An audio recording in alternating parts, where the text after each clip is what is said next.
Grégoire Leménager, vous êtes journaliste à l'Obs et toutes les semaines vous confrontez votre opinion sur une actualité culturelle à celle du redoutable Jean-Christophe Buisson. Redoutable. Mais c'est une référence au film de Michel Hazanavicius. Exactement, que vous avez adoré d'ailleurs, je crois. Bien sûr. On en reparlera. Alors aujourd'hui, vous allez essayer de nous convaincre ou pas d'aller voir le dernier film de Cédric Clapiche. On regarde tout de suite la bande-annonce. Ce qui nous lie. Ce qui nous lie.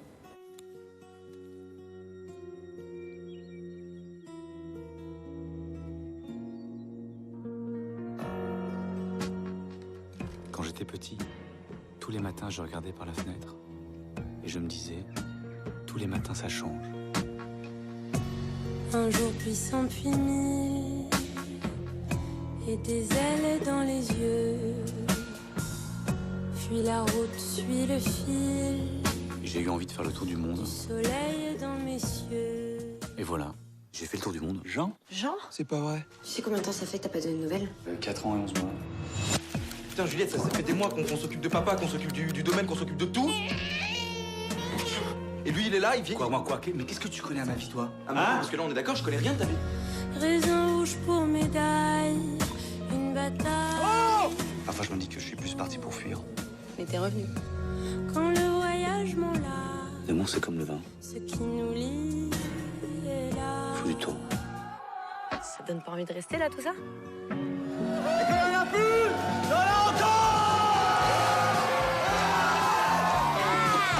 Jérémy, pourquoi tu devrais avoir su les conseils?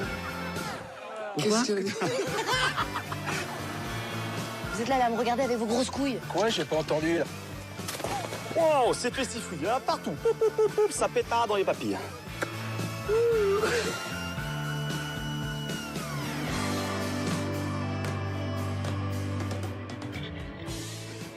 Qu'est-ce qu'il lui raconte, là, tu crois? Oh, regardez, je ne suis qu'un petit ver de terre. Asticot, je suis qu'un...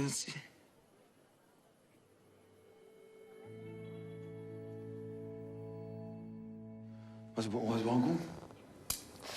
Alors les amis, on va vous lancer maintenant, ça va être à vous deux de débattre. Et avant, pour choisir qui va commencer comme dans un vrai débat, puisque c'est un vrai débat. Comme dans un vrai débat. Je précise que vous avez l'habitude de maintenant, en cette année électorale, vos temps seront limités et minutés. Vous avez 3 minutes et demie chacun. Alors pile ou face? Face. Face. Forcément. Pile. Moi, je ne Allez. sais jamais si c'est pile ou face. Eh ben, C'est pile ou face, ça? c'est face. C'est face. Tu vas retourner. C'est face. C'est à vous, Grégoire. Donc la question, c'est... La question, c'est faut-il aller voir Ou non, le dernier Cédric Clapiche, on va lancer le chronomètre. Il est lancé, vous avez 3 secondes de retard. Alors le dernier Cédric Clapiche, donc ça s'appelle Ce qui nous lie.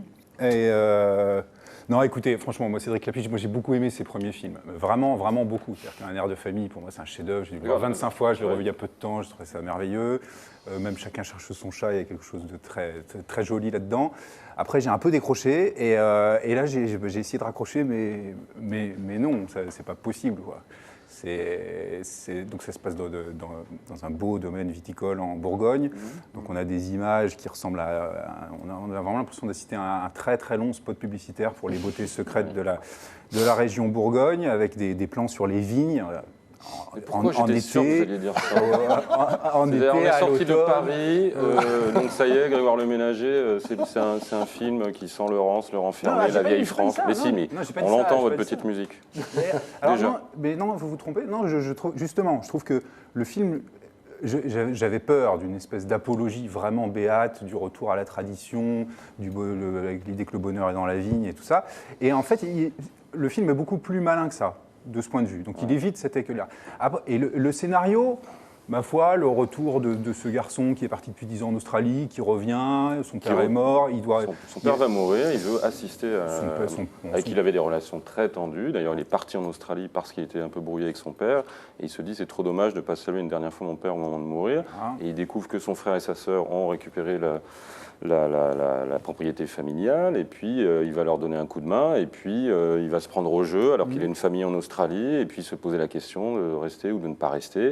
Et c'est un superbe film sur la famille, sur la transmission, sur l'héritage, sur le fait qu'on a beau s'éloigner de ce qui est de sa famille originelle avec qui on a des relations tendues. À un moment donné, il y a cette idée que quand même on est du même sang, on est de la même terre, et que on se pose des questions, c'est pas du tout, comme vous dites, une apologie de la famille ou de la tradition, c'est pas un travail famille-patrie du tout, c'est beaucoup plus subtil que ça, mais c'est vrai qu'on est dans un décor, dans un univers qui est le vin, ça met longtemps à mûrir. Pourquoi vous vous marrez tous les deux?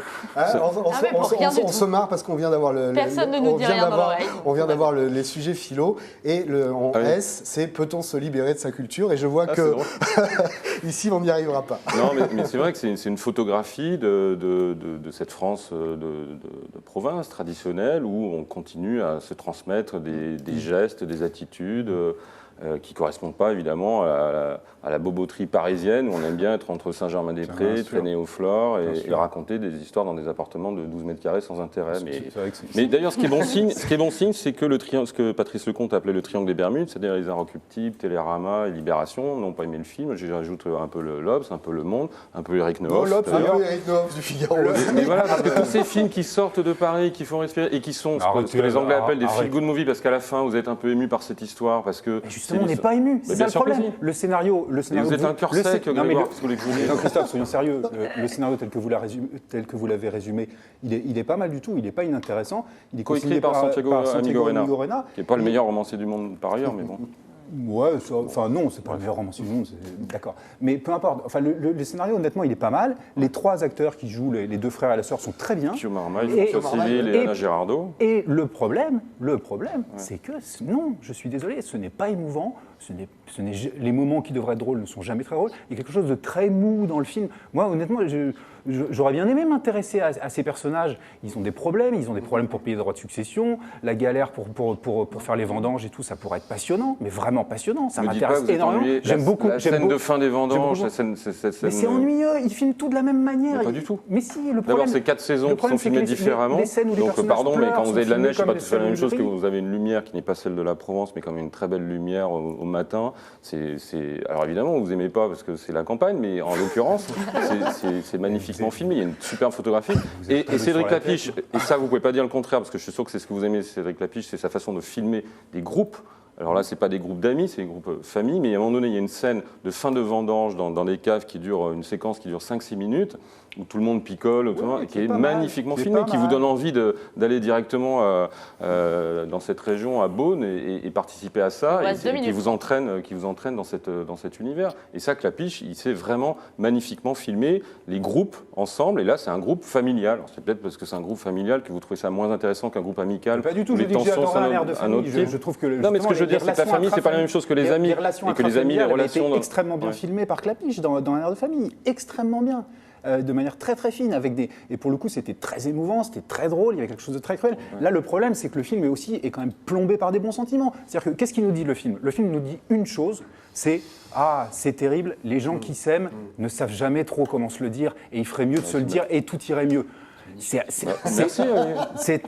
très très joli. Mais la littérature, le théâtre et le cinéma sont c'est très joli, mais quand c'est décliné sur 1h53 et de manière très appuyée, parce qu'il y a quand même beaucoup de scènes qui appuient beaucoup sur cette signification profonde du film, c'est monotone. Enfin, voilà. C'est un problème de rythme. Je suis désolé, j'essaie d'être honnête, je me suis ennuyé, je ne vais pas vous dire que j'ai trouvé ça quand il fait Casse-tête chinois qui se passe à New York, New York est une ville où il y a un certain rythme, donc il le filme à l'image de la ville de New York. Là, il filme la Bourgogne, les champs de vignes de Bourgogne qui s'étalent dans le temps depuis des siècles et des siècles. Donc il essaie de se mettre dans ce même rythme-là. Donc évidemment que c'est plus lent, encore une fois, que New York ou que l'auberge espagnole ou les poupées russes. C'est pas le même. Avec les réminiscences de l'enfance qui reviennent à chaque fois pour appuyer bien sur... Il vous reste une minute. Non, je suis désolé. Une minute pour aller le voir. Pourquoi il ne faut pas aller le voir? Pourquoi il ne faut pas aller le voir? Parce que c'est un film qui est mou. C'est-à-dire que vraiment, il n'y a jamais de tension, quoi. Il y a jamais de... Et c'est embêtant parce que ces personnages, moi, je n'ai pas réussi à m'intéresser à leurs problèmes.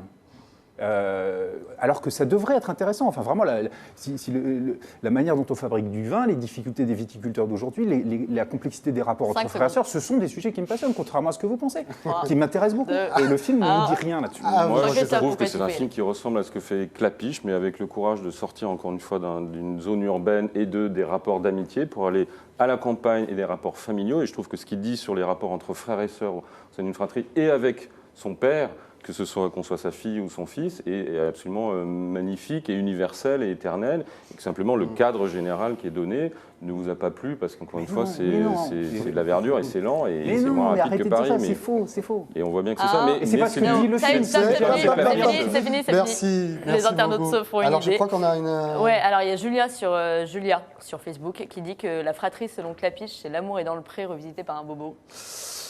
Voilà. D'accord, pas d'accord. Ça c'est dit. Alexis. Je tiens juste à soupçonner une certaine fraude électorale sur le pile ou face du début.